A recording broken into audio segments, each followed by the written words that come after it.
Suposo que després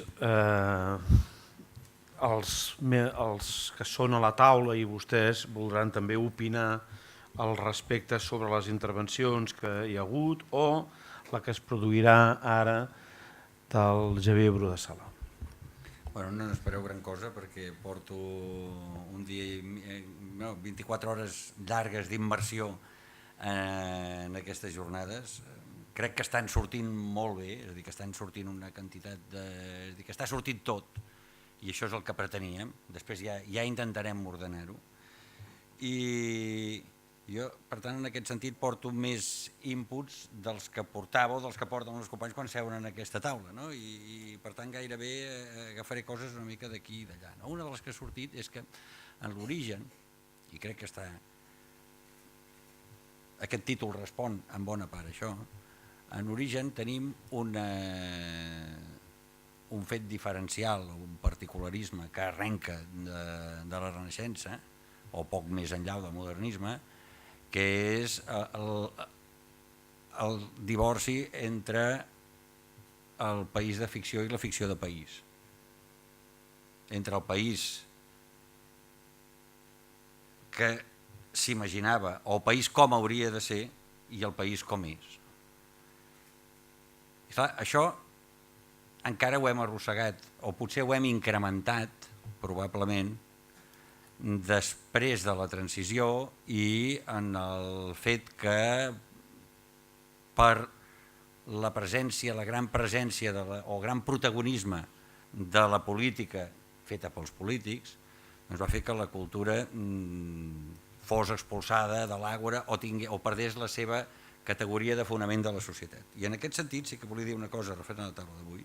Pensem que quan va triomfar la Renaixença, el modernisme i el noucentisme, els nivells educatius eren molt més baixos. I gràcies a aquests moments culturals van pujar posteriorment els nivells educatius. Per tant, aquí no hi ha només de dir, aquesta idea de dir que ja s'ha repetit diverses vegades, crec que és la més errònia de les que s'han produït aquí. Gràcies a elevar el nivell cultural, després hi ha interaccions al nivell. És la cultura que eleva el nivell de l'educació, no l'inrevés. I per tant, és un efecte, és a dir, la depauperació de l'educació és un efecte més, com tants n'hi ha hagut de no desitjables, de convertir la cultura en ornament, o més ben dit, amb arraconament, arraconar-la en relació als grans problemes de la col·lectivitat, i això venint del franquisme, on ja havia estat obligada, on hi havia un fossat enorme entre la producció de la cultura i la societat a la qual s'adreçava, doncs encara, en certa forma, ens ha portat més la gent de la cultura, dintre dels magmes i la diversitat i la creativitat i la producció, a mantenir-se en aquesta dificultat o impossibilitat de ser un fonament de la societat. Jo crec que això és un fet diferencial negatiu i crec que l'hauríem de corregir, o que hi ha un estat d'ànim col·lectiu. Jo sí que crec que hi ha una comunitat cultural, encara que sigui difusa, de la mateixa manera, o en passos més endarrere, que existeix una comunitat científica i té les seves regles, aquesta comunitat científica. La comunitat cultural l'estem fent, en certa manera, amb aquestes jornades, amb altres coses l'estem fent, però cada vegada hi ha una mica més de consciència de comunitat cultural. I crec que la comunitat cultural té responsabilitats, com les tenien els nostres avantpassats, i tant si les tenen.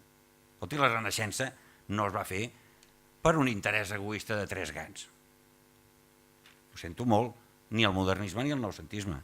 El que pretenien era convertir una societat informe amb unes dificultats enormes per reconèixer a si mateixa, intentar-la convertir en una societat més avançada, més civilitzada, etc. I això no ho feien per egoisme, aquesta gent de la qual provenim, nosaltres no ho feien exactament per egoisme, sinó tot el contrari. No ho feien per interès, sinó per un sentit de col·lectivitat, de posar la seva creativitat, el seu talent, l'exigència de formació i de resultat al servei d'elevar el nivell dels seus conciutadans i convertir això en una societat. Bé, jo crec que ara no és un moment de moviments, perquè els moviments són exclusius i si volem fer comunitat l'hem de fer inclusiva, no la podem fer exclusiva, però sí que és un moment de tornar-se a plantejar i crec que hi ha prou maduresa com per plantejar-se que la cultura, de fet, la forma de tornar a ser fonament és ocupar-se de la societat, és ocupar-se molt més. Fixeu-vos que l'anomalia en la producció, és a dir, cada artista, cada productor, cada agent cultural, evidentment que és lliure i així ha de ser, i caòtic el conjunt, però el mainstream de la producció cultural es refereix, en primer lloc, als entorns immediats. I nosaltres, que tenim un entorn immediat que té un gran interès, fins i tot sociològic o primerament sociològic, té un gran interès perquè és una situació, la nostra, que es produeix en pocs llocs del món, o no es produeix en lloc més, per tant té aquestes singularitats. Per què des de la producció cultural encara no ens n'ocupem amb suficiència, amb un mínim de suficiència? Jo crec que això hem de mirar, és el que fan tots els països. És a dir, el mainstream de la producció cultural s'ocupa de la societat i de l'entorn immediat, evidentment amb la voluntat de projectar-lo en el món. Però aquest jo crec que és un dèficit molt important i per tant tenim dèficits de relat, dèficits de construcció d'imaginari, dèficits de models de societat, dèficits de dir-li a la política què és el que ha de fer. Aquesta jo crec que és una ambició de la cultura que hem claudicat, però que no hem de claudicar d'aquesta ambició. La cultura sempre està dient a la societat, als mitjans de comunicació i a la política què és el que ha de fer. Això fa la cultura als Estats Units. Com és que s'ha de veure, com és que s'ha d'entendre, com és que s'ha d'imaginar i fins i tot com és que s'ha d'actuar.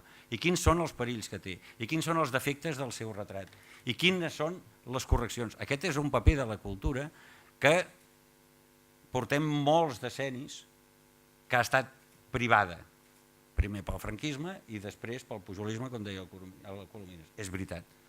Però crec que ara no hi ha cap voluntat explícita de arraconar la cultura. El que sí que hi ha és unes enormes dificultats, no en aquesta idea que estic exposant, que em sembla que respon a una idea general que més o menys acceptada, sinó que es necessiten uns instruments que són insuficients. I per tant, aquí s'ha encaixat diverses vegades que tenim un estat en contra, fins i tot ahir l'Isona Passola deia que boicotegen des del Cervantes la pel·lícula de Pa Negre. No és una cosa, i estic segur que és veritat, segur que no s'ho inventa. Bé, doncs tenim un estat en bona part en contra, però el mini-estat que tenim no està prou a favor. I crec que aquestes jornades o aquestes reflexions crítiques pretenen ser un punt d'inflexió. Hem fracassat també, perquè part de la culpa no és de l'Arraconat, escolti, l'Arraconat tampoc és cap criatura, és prou gran i té, diguem-ne, prou talent, prou capacitat de producció, prou desenvolupament, com per haver rebutjat aquest arraconament o aquest intent de convertir-la en ornament. I de fet hem passat molts decennis sense aquesta voluntat de dir no, amb vostès o sense vostès la cultura catalana s'ocuparà de la societat catalana en primer lloc, no tan sols, però en primer lloc sí, perquè si no és una societat que li falta, com deia el Josep, aquest teixit conjuntiu i li falten els imaginaris, li falten els relats, li falten el conflicte o la raó crítica o l'emoció crítica que tan sols la cultura, des d'ella mateixa i a partir de la seva creativitat i la seva diversitat, pot aportar a una societat. Això és bàsicament el que volia dir i que el sentit del que tenim, que deia el conseller, que ell em deia és un pacte per la cultura, jo crec que en el fons el que necessitem és més un pacte de la cultura i aquest pacte un cop sigui traslladat, estic en contra absolutament del discurs de dir els responsables són ells. No, els responsables som nosaltres. Els responsables és aquesta cosa difusa però que existeix, perquè no negareu que existeix la comunitat científica, i qui crea les polítiques científiques és la comunitat científica. Després es trobarà que els polítics hi posen més diners o en posen menys, però qui té la capacitat de saber cap on es pot orientar la ciència no és mai un polític, sempre és la comunitat científica, per consensos, en debat, en conflictes interiors, amb tot el que vulgueu, però sempre. I per tant, qui té i ha de tenir, i d'aquí venen les primeres, les segones, tot el que s'ha fet entremig, les terceres reflexions crítiques i la idea que crec que és permanent i que és bàsica, més que qualsevol altra, del pacte cultural, posem-hi les preposicions que vulguem, però la idea és del pacte cultural, que és generar els objectius, les mirades i les condicions per a aquests objectius i aquestes mirades puguin fer-se efectives, generar-les des de la cultura i poder-les traslladar de manera, i en això hem fracassat segur fins ara, de manera que els nostres polítics descansin i diguin, escolta, mirem de fer-vos cas. Aquest jo crec que és l'objectiu general i sempre tinc l'esperança que malgrat tots els fracassos ens hi anem acostant. Gràcies.